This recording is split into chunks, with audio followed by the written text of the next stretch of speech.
Hey everybody, it's me, Uncle Greg, aka the Free American Spirit. Today we got a big project going on.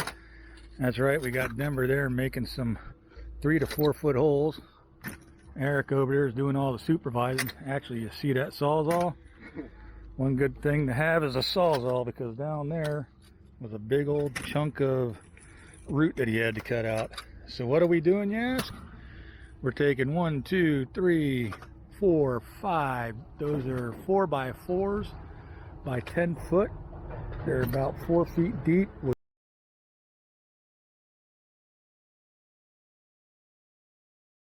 one bag of 50 pounds or 60 pounds of cement each. Those are going to be supports, and the same thing is going to be back here. So he's got all these set. They're plumb, they're level. That's a 2x12 coming across, 2x4x12, and another 2x4x12. So all the way across the top there is 24 feet. Right now they're anchored in with 4-inch screws, but later we will drill some pilot holes and put some 3-foot lag screws, not 3 foot, but 3-inch lag screws coming this way. And then these stringers up here, when we get these 5 poles set that they're working on, those were 10 footers too, only because they didn't have any 8 footers, but we'll have to cut the tops off. So you'll see those stringers, those are 12-foot stringers going down there.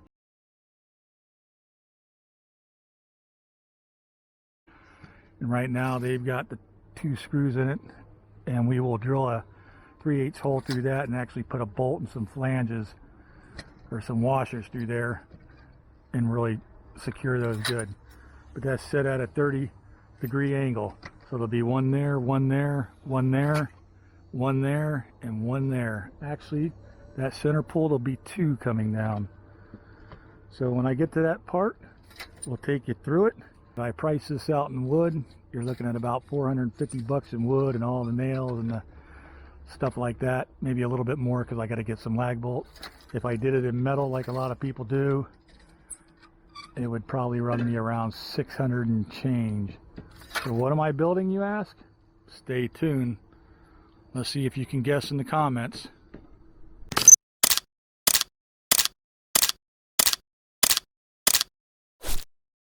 All right, a little tip from Uncle Greg.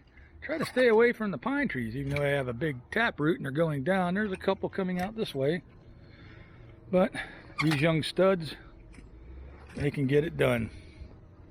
That's why you hire a professional sometimes, or at least your best friends.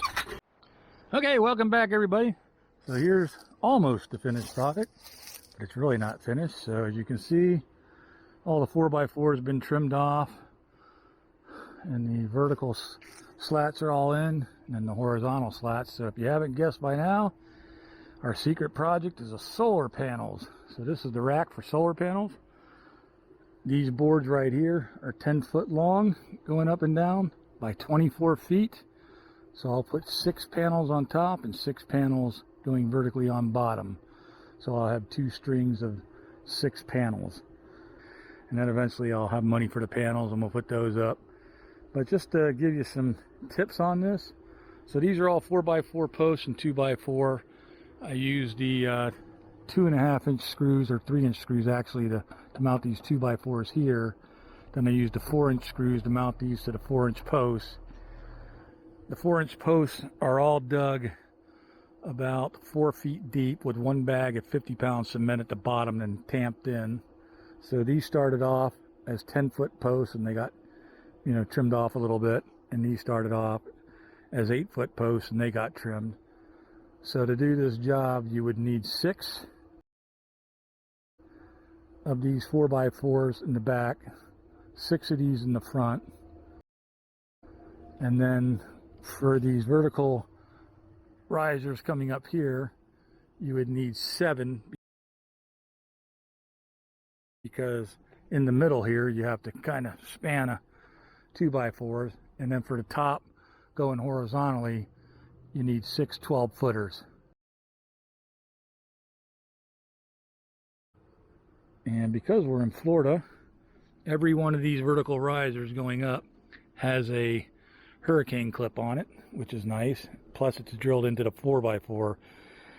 This thing is so solid, I was going to drill 3/8 holes through here and use a lag going through, or not a lag, but a carriage type bolt. But they're so strong, I don't think I'm going to need them.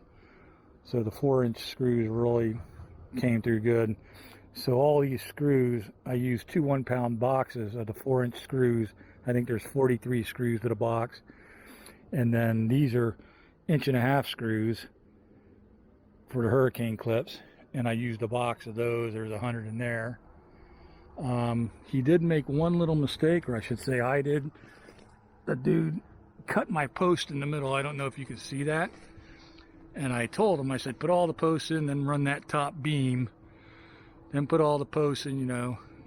And after you run that top beam, wait till you have these put in before you cut them. But he measured them all and cut them, and that one was short for whatever reason.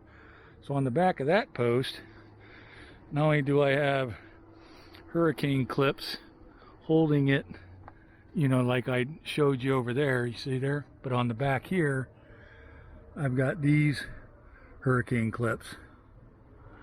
And then I actually ran out of hurricane clips. You see those up there? So I ran out, and we'll have to put them here. So that's the project. Came out really nice. This thing is about as strong as a bear. It ain't moving anywhere. And I think I'll be really pleased. And I do have room under here. Once the panels are up, I can reach all the electronics underneath to put these in series and stuff. And I'll have a couple cutoff switches back here. So enjoy the video, and we'll see you on the next one. What will we install next for this system? Like, subscribe, hit that thumbs up button. That's the like again. And buy anything you want in that Amazon link, because it helps you and it helps me. See ya.